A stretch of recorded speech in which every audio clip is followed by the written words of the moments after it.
नमस्कार मित्रांनो, पुन्हा एकदा आपले स्वागत आहे. मित्रांनो, EPS 95 बद्दल एक महत्त्वाची बातमी. कर्मचाऱ्यांची पेन्शन रुपये 6,500 वाढणार. सरकारने एका झटक्यात विषय संपवला.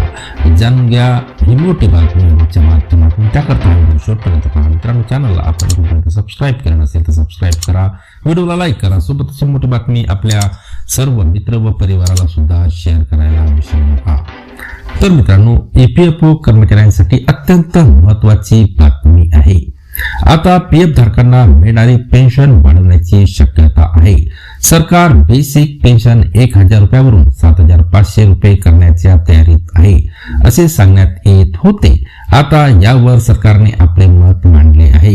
EPFO कर्मचाऱ्यांची पेन्शन वाढवण्याची मागणी गेल्या अनेक दिवसांपासून केली जात होती. दरम्यान यावर सरकारने आपले मत मांडले आहे. राज्यसभेत श्रम मंत्रालयाने सांगितले की सध्याची बेसिक पेन्शन 1,000 रुपयावरून 7,000 रुपये करण्याचा कोणताही प्रस्ताव नाही.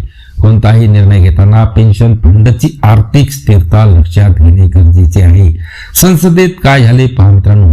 संसदेत राज्यसभा सदस्य डॉक्टर मेघा विश्वास कुलकर्णी यांनी विचारले की सध्या महाराष्ट्रात EPS 95 पेन्शनधारकांना बेसिक पेन्शन 1,000 रुपयावरून 7,500 करण्याची मागणी केली जात आहे. सध्याच्या महागाईच्या काळात ही पेन्शन खूप कमी आहे.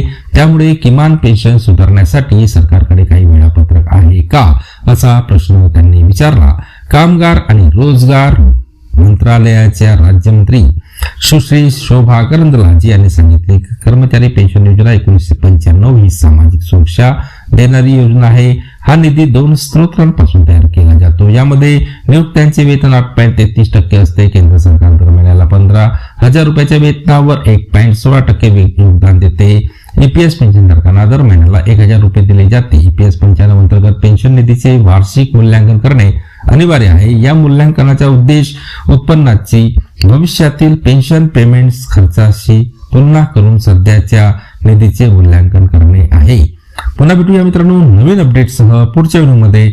धन्यवाद.